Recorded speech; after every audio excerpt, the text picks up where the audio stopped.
A paz do Senhor Jesus, meus amigos, amados irmãos em Cristo, você que está tendo a rica oportunidade de poder ouvir a palavra do Senhor através desse canal.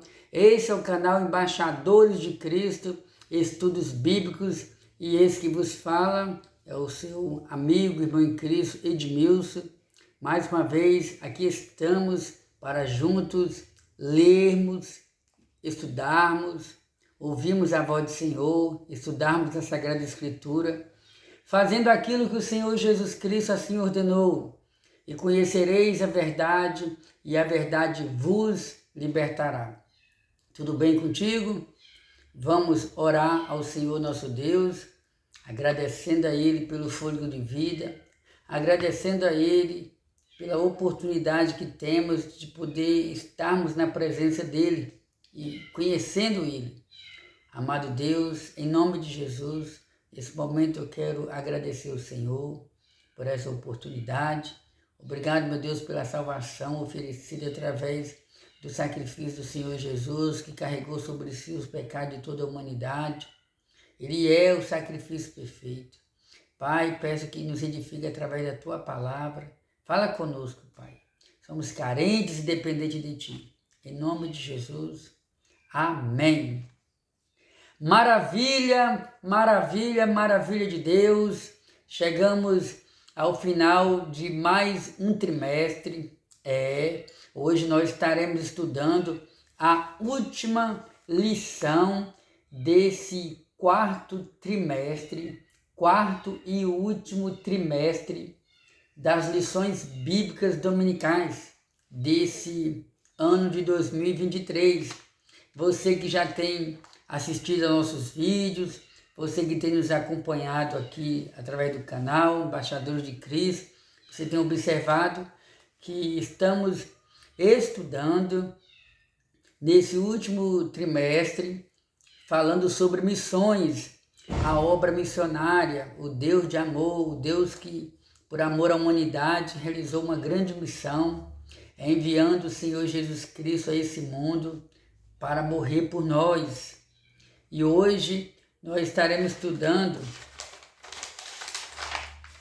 a 14ª lição. Inclusive, eu já quero convidar você a se inscrever no nosso canal. Você que ainda não é inscrito, você pode também fazer parte dessa família maravilhosa. Irmão Edmilson, eu não quero me inscrever agora, eu quero me inscrever no final da aula, quero me inscrever depois que eu assistir os outros vídeos, e assim por diante, seja qual for o seu pensamento. Você é o nosso convidado. Venha conhecer cada vez mais a palavra do Senhor. O Senhor Jesus, Ele disse: examinai as Sagradas Escrituras, porque elas testificam a respeito de mim. E esse canal, como muitos outros canais cristãos nas redes sociais, esse canal foi criado com a finalidade de levarmos até o seu coração, até o seu conhecimento, o conhecimento das Sagradas Escrituras, porque elas dão testemunho no livro dos profetas, no livro dos salmos, nos livros da lei, nos cânticos e assim por diante. Nós temos as profecias relacionadas à vinda do Messias, cremos a Igreja de Cristo, a Igreja cristã, os cristãos, nós cremos perfeitamente que o Senhor Jesus Cristo, Ele é o Messias verdadeiro, Ele é o Deus vivo que se fez carne e habitou entre os homens. Jesus, Ele é o cumprimento da Sagrada Escritura, e agora estamos aguardando a segunda volta de Cristo, onde a igreja estará eternamente com o Senhor. Então, irmãos, para que possamos entender um pouco mais sobre o que estudamos durante esse trimestre, você que não teve a oportunidade de, até então, assistir os outros vídeos, ou independente disso aí, a oportunidade é agora de você estar tendo uma base do que nós estudamos. Aqui está o tema principal. Até os confins da terra, pregando o Evangelho a todos os povos até a volta de Cristo. Até a volta de Cristo. Então esse aqui é o tema principal, o tema que está na nossa revista. E aí quando nós abrimos a revista, a gente se depara com os demais temas das lições. Na primeira lição desse trimestre, nós estudamos sobre a grande comissão, um enfoque etnocêntrico. E o nosso texto áureo foi baseado no Evangelho de Marcos, capítulo 16, versículo 15, nas palavras de Cristo que diz: ide por todo mundo, prega o Evangelho a toda criatura. E a verdade prática, né? A ordem imperativa de Jesus aos discípulos aponta para a universalidade da pregação do Evangelho no mundo. Naquela oportunidade, nós tivemos a oportunidade, né, de aprender que missões se origina, nasce, né, no coração do Deus Criador dos céus e da terra. A lição de número 2, nós aprendemos sobre missões transculturais, a sua origem na natureza de Deus. Deus, ele é um Deus missionário. Ele criou o homem da argila. Você sabe o que é argila? É o próprio barro. Deus criou o homem Deus criou o homem do barro, do pó. Fez um boneco de barro, soprou sobre as suas narinas. O homem foi feito alma vivente. E ali nós sabemos que através de Adão, Deus deu início à sua obra missionária no sentido de se revelar à humanidade. Missões transculturais no Antigo Testamento, essa foi a terceira lição. Nós estudamos sobre missões transculturais no Antigo Testamento, falando sobre Elias. Mas eu quero, antes de prosseguir aqui, eu quero fazer uma observação aqui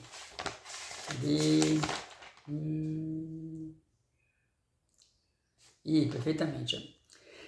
Não pode deixar passar batido aqui, né, esse assunto. Na lição de número 2, amados irmãos, nós estudamos sobre missões transculturais, a sua origem na natureza de Deus. Na ocasião, nós aprendemos o que é missões transculturais. No decorrer da lição, nós entramos em vários detalhes, várias observações, vários significados do que é missões transculturais. E missões transculturais é quando a missionária deixa a sua cultura, deixa os seus costumes, deixa entre aspas os seus costumes, fala ali do dia a dia, e vai fazer a obra missionária em uma outra cultura, em outro lugar, para outros povos. Então, missões transculturais é isso aí. E o nosso Deus, ele, através do seu grande amor, através da sua grande misericórdia, o nosso Deus, ele realizou inúmeras obras no sentido de missões transculturais no Antigo Testamento, usando os seus servos. Eu costumo dizer que o Senhor Jesus, ele também abandonou a sua cultura lá no céu.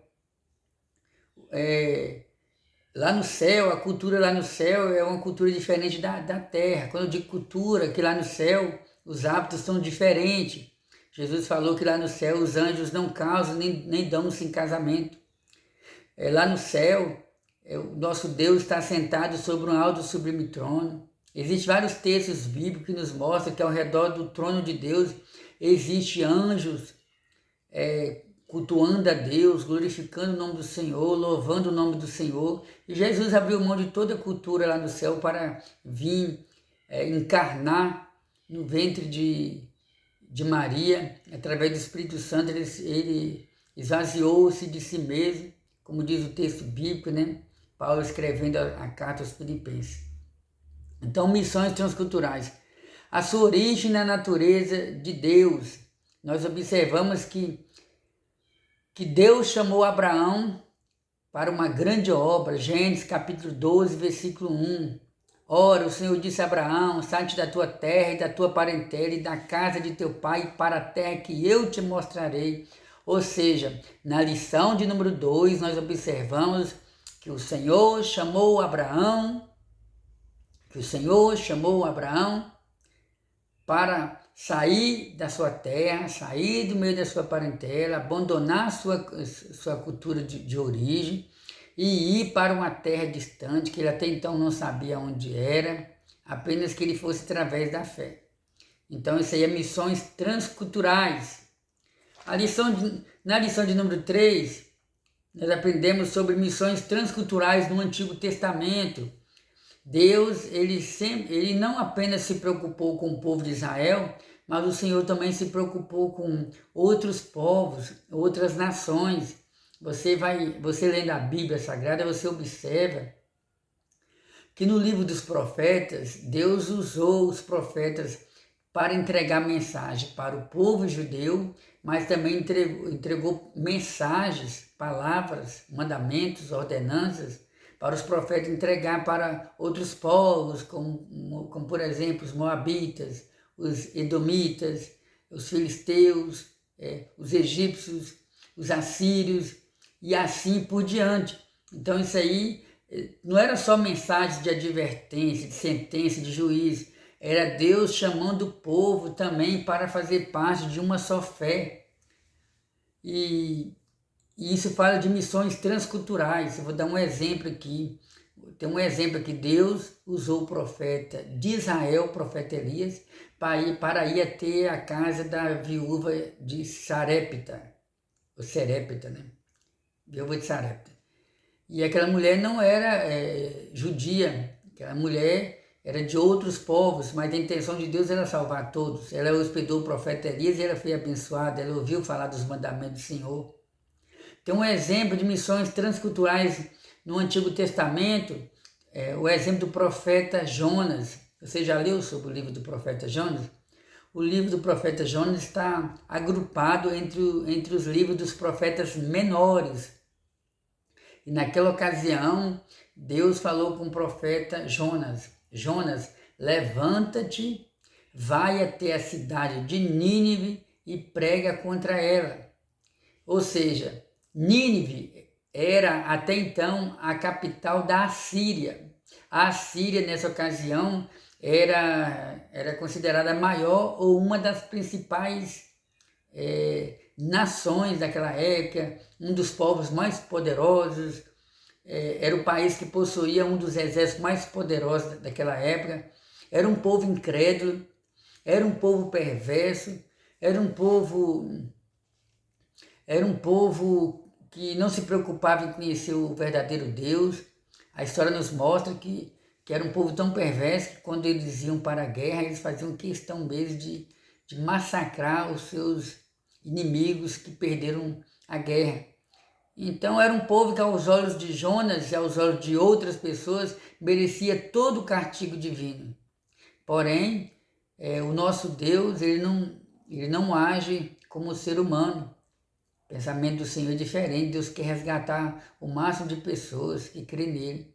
E aí Deus envia o profeta Jonas até a região de Nínive, até a cidade de Nínive, que era a capital da Síria, e Jonas então realiza missões transculturais. Jonas sai da sua cultura, da sua parentela, e vai para um outro povo, para uma outra cultura. Missões transculturais do Antigo Testamento. Na lição 4, estudamos sobre missões transculturais do Novo Testamento, a partir do livro de Atos dos Apóstolos, né? Se bem que Jesus Cristo também realizou missões transculturais, né? Pregando para não-judeus, né? Tem um exemplo ali da mulher samaritana, se bem que o samaritano era uma mistura de raças, né? Mas quando entramos ali em Atos dos Apóstolos, nós observamos as igrejas que foram fundadas pelo apóstolo Paulo, pela equipe do apóstolo Paulo, igrejas que foram fundadas ali entre os gentios, pessoas que não eram judeus, e Paulo levou o amor de Deus, a palavra do Senhor, até outros povos, missões transculturais no Novo Testamento. Lição 5, com a perspectiva pentecostal de missões, falamos sobre a necessidade de sermos cheios do Espírito Santo para realizarmos a obra missionária. 6, orando, contribuindo e fazendo missões, ou seja, nós aprendemos que a obra missionária ela é feita através das contribuições, quando ofertamos e dizimamos, os recursos financeiros que entram na igreja, eles são investidos em várias áreas da obra missionária, como por exemplo, com o dinheiro pode-se comprar caixa de som, microfone, pode comprar folhetos evangélicos, livros, bíblias e distribuir aos não cristãos, distribuir aos novos convertidos. Aqui é só um exemplo simples, na linguagem básica, na linguagem fácil para você entender, mas o dinheiro da obra missionária dá para fazer outros investimentos maiores ainda. Então, missões ela é feita de várias maneiras. Uma das maneiras que a gente mais costuma se expressar na igreja, mais falar, missões se faz de 3 maneiras: orando, contribuindo e indo de encontro ao pecador. O apóstolo Paulo, ele diz: conformosos são os pés daqueles que anunciam as boas novas. Me fugiu onde está o texto, me parece que o profeta Isaías também nós encontramos esse mesmo texto. Então você pode fazer a obra missionária contribuindo, orando em favor dos missionários, orando para que Deus levante recursos financeiros, levante pessoas dispostas a realizar a obra missionária. E também você pode realizar a obra missionária indo de encontro ao pecador. Lembrando que todos nós somos pecadores. Quando falamos pecador, nós queremos dizer pecadores não regenerados mediante a ação do Espírito Santo. E quando entramos aqui na lição de número 7, nós aprendemos sobre a responsabilidade da igreja com os missionários, ou seja, aprendemos que a partir do momento em que a igreja local, a partir do momento em que um santo ministério decide enviar um missionário para a obra missionária, seja na mesma cidade, em outra cidade, outro estado, ou até mesmo em outro país, aquela igreja ela fica na responsabilidade de zelar pelo bem-estar daquele missionário e automaticamente se preocupando não só com ele, mas também com a esposa e com os filhos. A gente usa a expressão missionário, mas também tem as missionárias, né? Quando adentramos aqui a lição de número 8, aprendemos sobre missionários, fazedores de tenda.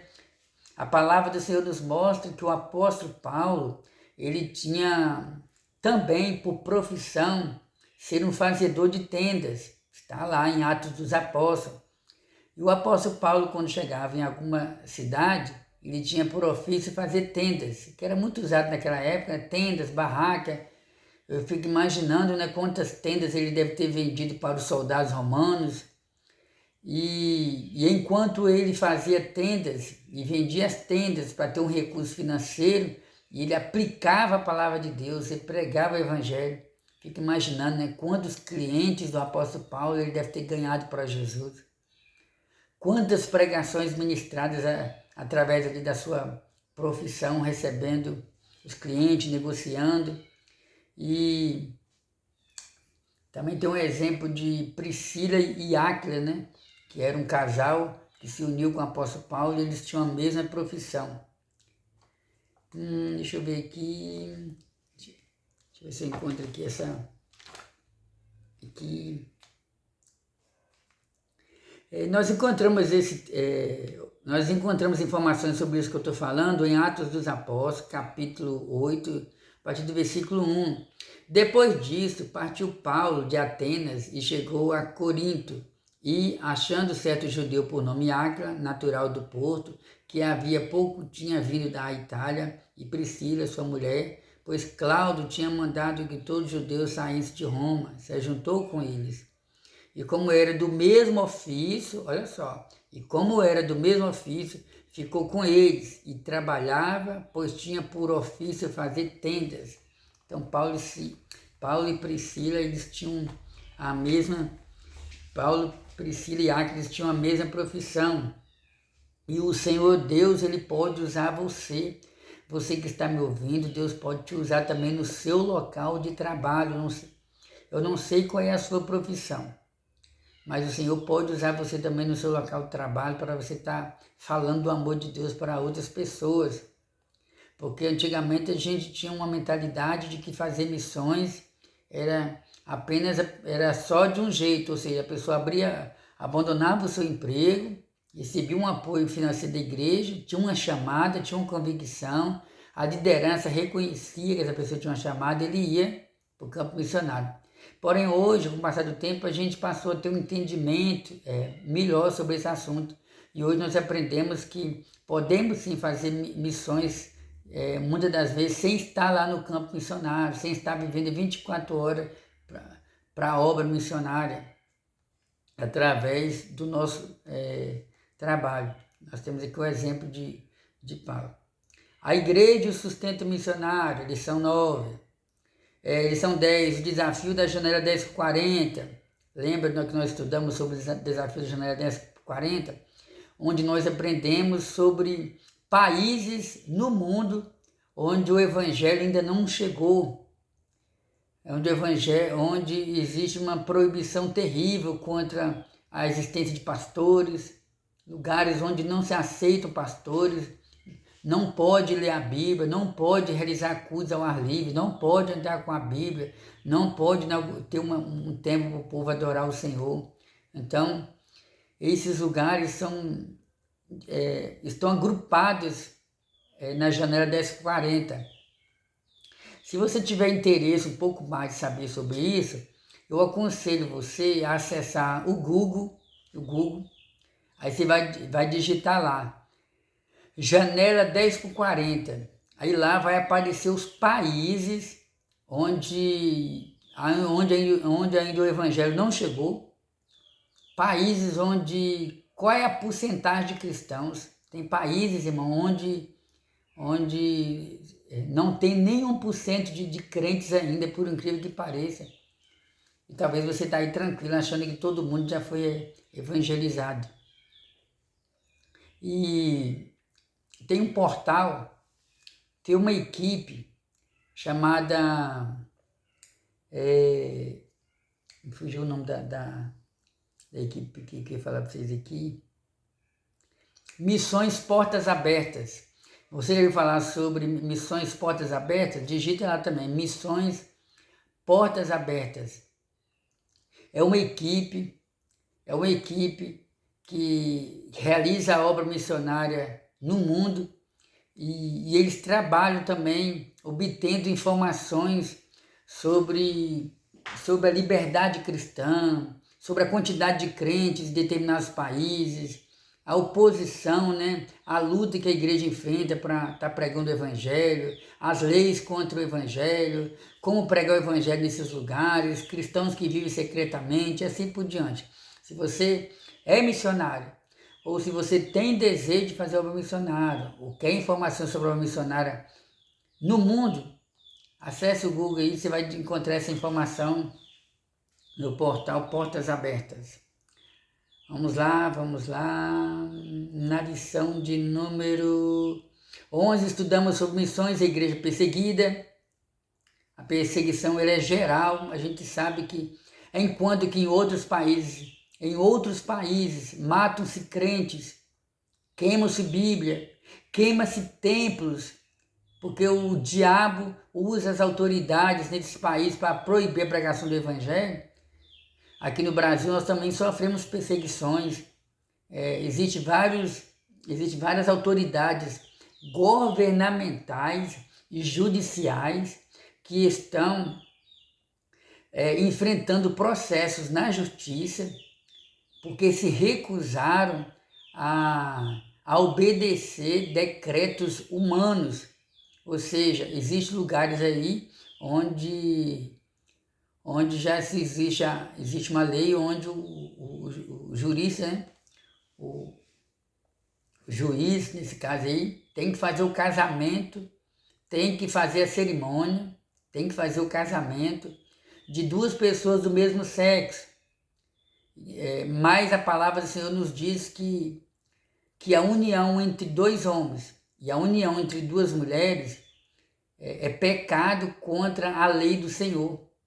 Então tem muita gente, tem muitos irmãos que às vezes não são cristãos no que diz respeito a serem servos, dedicados, mas são cristãos no que diz respeito a crer em Deus, a crer em Jesus, a obedecer e a crer que o casamento instituído por Deus é entre um homem e uma mulher. E aí, muitos desses juristas se recusaram a fazer o casamento entre duas pessoas do mesmo sexo, estão aí. Alguns eu acho que perderam seu emprego, outros estão sofrendo processo por parte dos tais. Então, irmãos, aí vem a perseguição sobre ele, vem a perseguição sobre a igreja, leis, existem muitos projetos de leis lá em Brasília, a favor da liberação das drogas, a favor da liberação de um modo geral do aborto, e assim por diante. Tem até a questão da eutanásia, né? Que é a questão se a pessoa se pode ou não pode desligar o aparelho, já que aquela pessoa dá muito tempo ali que está sobrevivendo através do aparelho, né? Alguns são a favor, outros não são a favor. Então existem muitas leis lá em Brasília, existem muitos projetos lá em Brasília que o diabo tem lutado para fazer com que esses projetos se tornem leis, e se tornando leis, irmão, tem ficado cada vez mais para a igreja pregar sobre os mandamentos do Senhor, que o Senhor tem misericórdia de nós. Então eu estou só citando alguns exemplos de perseguição contra a igreja. O modelo de missões da igreja de Antioquia. Lembra que nós estudamos sobre a igreja de Antioquia? Em Atos dos Apóstolos, a igreja de Jerusalém era a igreja mãe, onde ali estavam os primeiros apóstolos de Cristo, e onde os apóstolos tinham a preocupação de pregar apenas para os judeus como prioridade. Se desse para pregar para os gentios, depois que pregasse. Aí Deus converte o apóstolo Paulo, o evangelho chega até a cidade de Antioquia, não foi através dos apóstolos, não foi através de Barnabé, não foi através do apóstolo Paulo, foi através de crentes anônimos que se converteram a Cristo, foram para Antioquia, lá fundaram uma igreja.